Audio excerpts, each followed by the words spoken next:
വയനാട്ടിൽ ആശങ്ക പടർത്തി ഷിഗല്ല ബാധ. അതിപ്പോൾ ദുരിതബാധിതർ ഷിഗല്ല ബാധിതർ 3 എന്നുള്ള ഏറ്റവും പുതിയ വിവരങ്ങൾ കൂടി പുറത്തു വരുന്നുണ്ട്. രോഗലക്ഷണങ്ങളുമായി കൂടുതൽ പേർ ചികിത്സ തേടി എന്നും ആരോഗ്യവകുപ്പ് അറിയിക്കുന്നു. പ്രതിരോധ പ്രവർത്തനങ്ങൾ ഊർജിതമാക്കിയിട്ടുണ്ട്.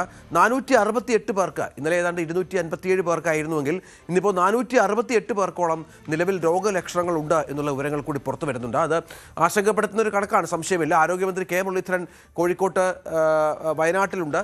വയനാട്ടിൽ ഇന്നലെ അദ്ദേഹം യോഗത്തിൽ പങ്കെടുത്തത്. ഇപ്പോൾ കോഴിക്കോട് മെഡിക്കൽ കോളേജിലേക്ക് അദ്ദേഹം സന്ദർശനത്തിനെത്തുമെന്നാണ് മനസ്സിലാക്കേണ്ടത്. ജയരാജും അനീഷും വിവരങ്ങളുമായി ചേരുകയാണ്. ജയരാജ്, ഇപ്പോൾ ഷിഗല്ല ബാധിതരുടെ എണ്ണം 3 എന്നുള്ളത് എണ്ണം കൂടുന്നു എന്നുള്ള ലക്ഷണമാണ്. മറ്റ് ഈ ചികിത്സയിലുള്ള 400-ലധികം ആളുകളുടെ പരിശോധനാ ഫലം വന്നു തുടങ്ങുമ്പോൾ കേസുകൾ കൂടാനുള്ള സാഹചര്യമാണോ ആരോഗ്യവകുപ്പ് പറയുന്നത്? തീർച്ചയായും രാജ്യത്ത് ഇന്നലെ ഒരു കുട്ടിക്ക് കൂടി ഷിഗല്ല സ്ഥിരീകരിച്ചിരിക്കുകയാണ്. ഈ കോളിയാടി ഉള്ള ഒരു കുട്ടിക്കാണ് വീണ്ടും ഷിഗല്ല സ്ഥിരീകരിച്ചിട്ടുള്ളത്. എന്നാൽ ഇന്നലെ കൊടുത്ത റിസൾട്ടുകളിൽ ഒന്ന് മാത്രമാണ് ഇപ്പോൾ പോസിറ്റീവായിട്ട് കണ്ടിട്ടുള്ളത്. എന്തായാലും ഈ പറഞ്ഞതുപോലെ തന്നെ ഏതാണ്ട് 468-ലധികം ആളുകൾ ഈ ഒരു ഷിഗല്ലയുമായി നിരീക്ഷണത്തിലാണ്, അല്ലെങ്കിൽ ആ ലക്ഷണങ്ങൾ അവർ പുറപ്പെടുവിച്ചിട്ടുണ്ട്. പക്ഷേ അതെല്ലാം ഈ റിസൾട്ടിന് ശേഷമേ നമുക്ക് അതിൽ എത്ര ആളുകൾക്കുണ്ട് എന്നുള്ളത് അറിയുള്ളൂ. അതുപോലെ തന്നെ 68ഓളം ആളുകളായിരുന്നു ഇന്നലെ ഹോസ്പിറ്റലിൽ അഡ്മിറ്റ് ആയിരുന്നത്. അതില് ഇപ്പൊ 38 ആയി ചുരുങ്ങിയിട്ടുണ്ട്. കാരണം കുറെ ആളുകൾ ഹോസ്പിറ്റലിൽ വിട്ടു എന്നുള്ളതും ഒരു ആശ്വാസം നൽകുന്ന ഒരു വാർത്ത തന്നെയാണ്.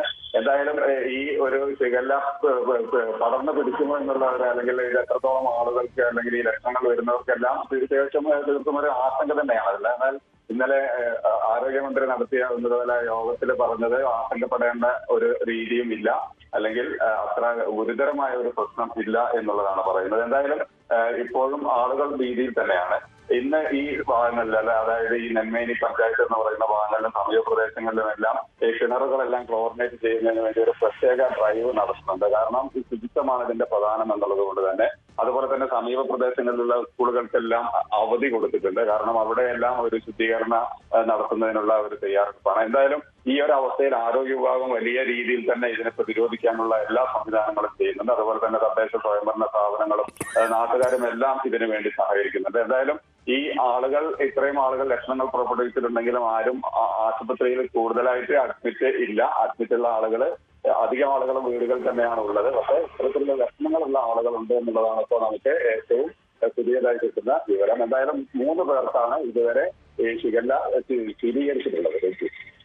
3 പേർക്ക് ഷിഗല്ല രോഗം സ്ഥിരീകരിച്ചിരിക്കുന്നു. അവിടെ ആരോഗ്യവകുപ്പിന്റെ ജാഗ്രത തുടരുകയാണ് എന്നാണ് മനസ്സിലാക്കേണ്ടത്. കൂടുതൽ വാർത്തകൾക്ക് News 18 Keralam YouTube channel subscribe ചെയ്യുക.